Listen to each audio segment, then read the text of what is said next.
Assalamualaikum warahmatullahi wabarakatuh. Pada kesempatan kali ini kita akan coba implementasi Hadoop Ecosystem yang salah satunya adalah dikenal dengan namanya Hive, gitu ya. Jadi Hive itu merupakan tools untuk pemrosesan data dan dia berjalan di atas MapReduce. Nah, kita akan coba implementasi Hive ini di atas Docker, ya. Docker yang dipakai adalah Docker image, ya. Teman-teman bisa coba pakai yang ini salah satunya. Jadi cukup di clone gitu ya, cukup di clone atau di download. Kemudian langsung bisa dijalankan Docker Compose ini. Ya, di Docker Compose ini eh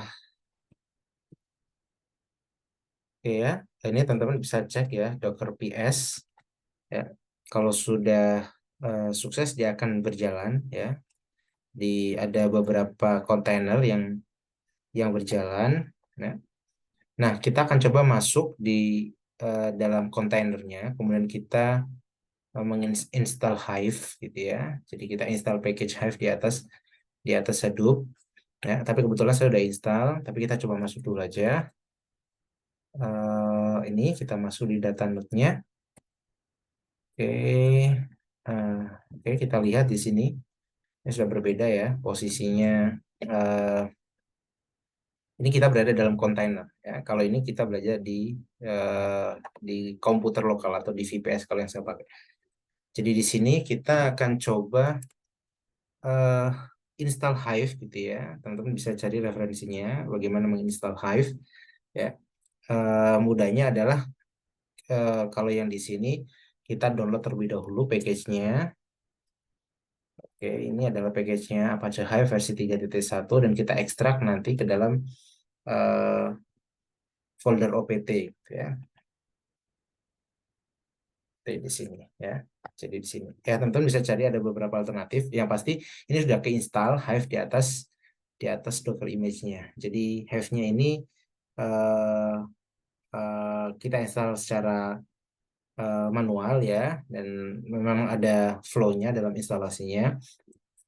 Oke. Nah, selanjutnya kita akan coba bagaimana menjalankan Hive. Jadi Hive itu mudahnya adalah seperti kita teman-teman melakukan SQL, operasi-operasi SQL ya kayak select, insert dan sebagainya, mirip sekali sintaknya, tapi memang digunakan untuk distributed ya, distributed processing.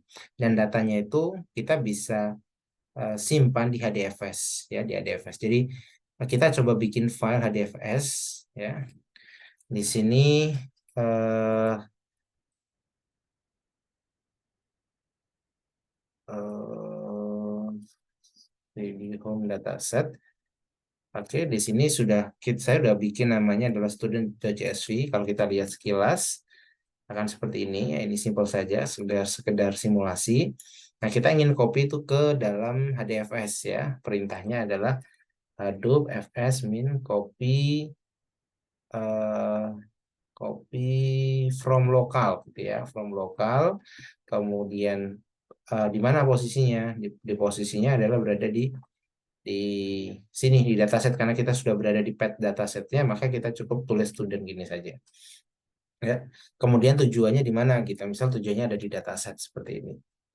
Kalau ini adalah lokal komputer kita, kalau ini adalah ini tujuannya, destinationnya adalah di ADFS ya. Ini kalau dijalankan akan mengcopy file student ke dalam folder dataset yang ada berada di HDFS. Nah, ini saya udah lakukan itu. Ya, kita bisa cek dengan menggunakan perintah Hadoop fs, kemudian eh,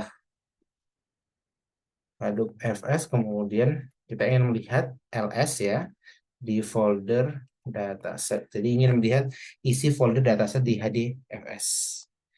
Oke, kalau dijalankan kan seperti ini. Nah, di sini ada student.csv. Kalau kita ingin lihat isinya, kita bisa gunakan cat dataset student.csv.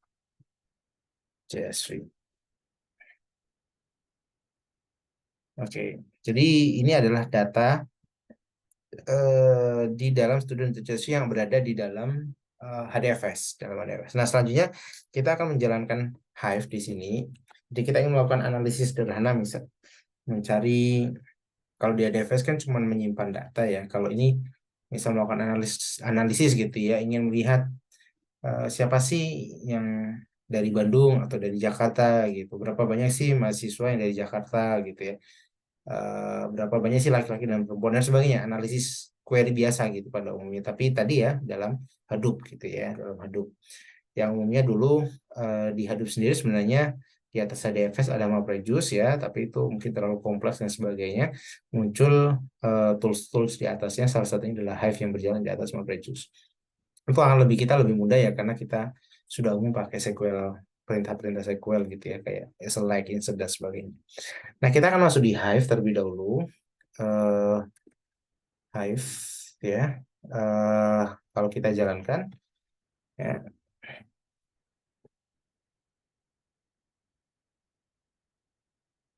Oke, kita akan masuk di environment Hive.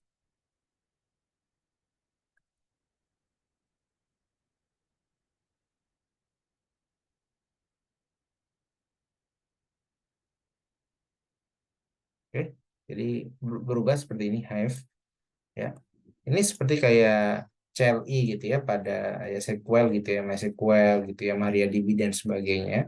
Kalau kita mau lihat isinya ya kayak perintah-perintah pada umumnya ya, kayak kayak DDL atau DML gitu ya. Misal kita ingin lihat database-nya gitu ya, kita bisa menggunakan show databases. Kalau kita jalankan harusnya muncul. Nah, ini karena kebetulan pakai container, jadi eh, mungkin ini volumenya adalah stateless ya. Jadi kalau kita melakukan kayak merubah config gitu ya, atau apa gitu ya, melakukan instalasi atau yang apa, itu kadang dia menghilang gitu ya. Jadi ini kita coba, kita keluar dulu dari Hive gitu ya. Mungkin karena ini isunya adalah karena kita pakai container ya, jadi kita harus agak sedikit eh, ada konfigurasi yang lain ya. Jadi kita membuat persistence volume gitu ya, biar ketika ada misal keluar dari kontainer atau apa dia nggak hilang gitu. Nah, kita coba eh oke, ya kita coba hapus Metastore terlebih dahulu. Ya ini sebenarnya bisa di skip ya. Coba sih kita cek di OPT Hive. Oke, di sini ada Metastore. Nah, kita hapus terlebih dahulu. Akibatnya adalah database yang sebenarnya akan hilang gitu ya. Tapi nggak masalah, ini cuma sekedar simulasi saja. Kita hapus dulu rm min rf slash opt Hive. Kemudian ini kita hapus Metastore. Oke, kalau kita cek ls lagi, dia sudah nggak ada Metastore-nya. Kemudian sekarang kita bikin yang baru, aktifkan Metastore yang baru. Dengan masuk di cd opt Hive ya. Kemudian kita gunakan perintah ini untuk bikin baru.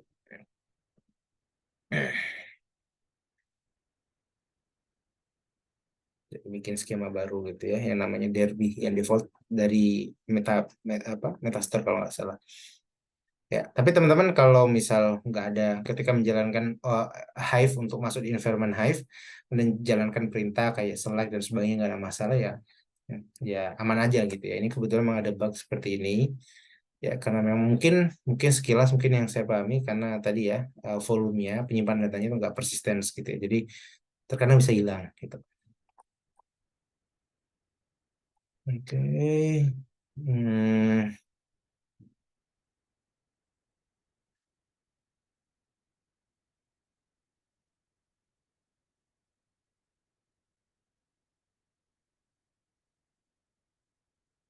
tunggu ya. Eh,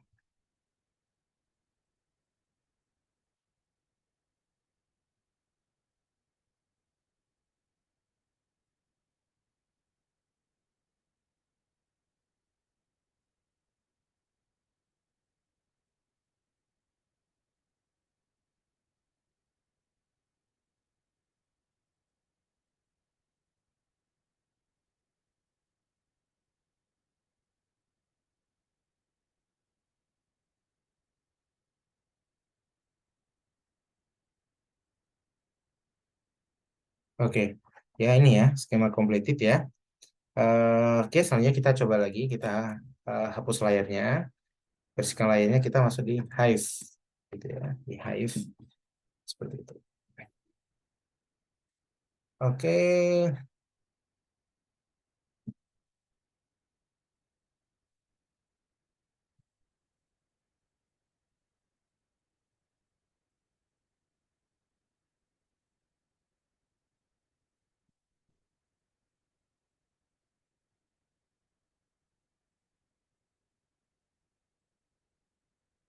ya, jadi memang Hive itu memang tadi ya tujuannya untuk analisis big data ya, yang datanya memang tersimpan di dalam HDFS yang memang datanya tentunya terstruktur.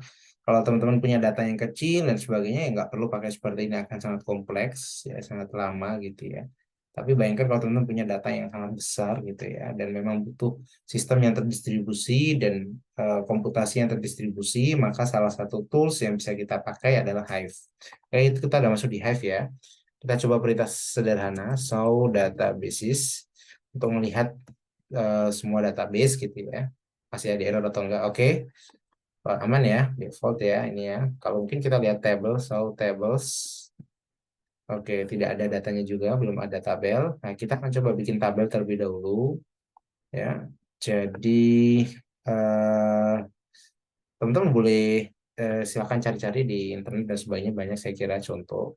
Jadi ini ceritanya kita akan melakukan create external table gitu ya. Jadi di Hive itu ada internal, ada eksternal ya.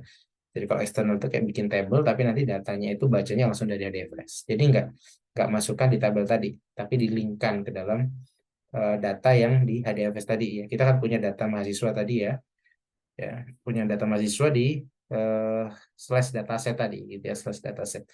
Jadi namanya adalah mahasiswa yang dia punya nanti NIM, nama, alamat, JK gitu ya. Kemudian tipenya seperti ini dan seterusnya ya. Terminated by ini ya, koma dan sebagainya. Location-nya ada di sini. Nah, kita jalankan terlebih dahulu. Jadi kita bikin external table. Kalau di Have seperti itu, bisa internal, bisa eksternal. Kalau kita lihat show tables, dia sudah ada table adalah mahasiswa. Nah, eh, oke, kalau sudah seperti itu, sekarang kita akan load data yang ada di HDFS tadi, yang di atas ini tadi, di slash dataset tadi, di HDFS ada tadi ya, di folder dataset, dalamnya ada student.csv, kita load ke dalam tabel mahasiswa. Oke, seperti ini. Oke, sekarang kita jalankan. Oke, oke udah masuk, udah oke ya. Sekarang kita bisa gunakan operasi-operasi kayak kalau tadi adalah DDL ya, create tadi itu ya. Nah, sekarang kita mau pakai select gitu ya, select gitu ya. Misal kita gunakan perintah select bintang from mahasiswa ya, standar ya. Kalau kita jalankan, nah ini. Jadi ini Hive ini melakukan processing data dari data yang ada eh, eh, di HDFS ya. Jadi ini data di HDFS tadi. Dan sekali lagi ini datanya hanya sekedar simulasi, kelihatan aja kecil gitu ya. Kalau kecil kita nggak perlu pendekatan big data ya. Tapi kalau memang datanya yang besar gitu ya dan terstruktur, nah itu salah satu alternatifnya kita bisa pakai namanya Hive. Ya. Kita juga misalnya kita ingin tahu mencari mahasiswa yang dari Bandung gitu ya. Select bintang from mahasiswa where alamat sama dengan Bandung ya, standar ya, melakukan sequel sequel perintah ya. Ini ya, jadi ada aditonal ya. Kalau misal kita bukan alamat ya, tapi JK-nya adalah mail gitu ya. Ya, dan seterusnya ya, dan seterusnya. Ini akan sangat memudahkan kita dalam melakukan analisis data ya di environment big data ya, dan itu jauh lebih mudah dipahami karena kita udah biasa ya pakai query-query seperti ini ya, dibandingkan kalau misal kita memang pakai bawaan Hadoop yaitu yang MapReduce tadi itu ya, itu akan sangat susah, kompleks dan sebagainya. Oke, itu aja mungkin yang dapat saya sampaikan. Ini adalah demo tentang Hive, tapi pastikan Hive tadi sudah terinstall, sudah aman. ya baru kita bisa bikin kayak table gitu ya, kemudian kita bisa hubungkan dengan dataset kita yang ada di HDFS ya, kemudian bisa melakukan analisis-analisis gitu ya. Ya, seperti itu. Mungkin itu yang dapat saya sampaikan. Semoga bermanfaat dan dapat dipahami. Terima kasih. Assalamualaikum warahmatullahi wabarakatuh.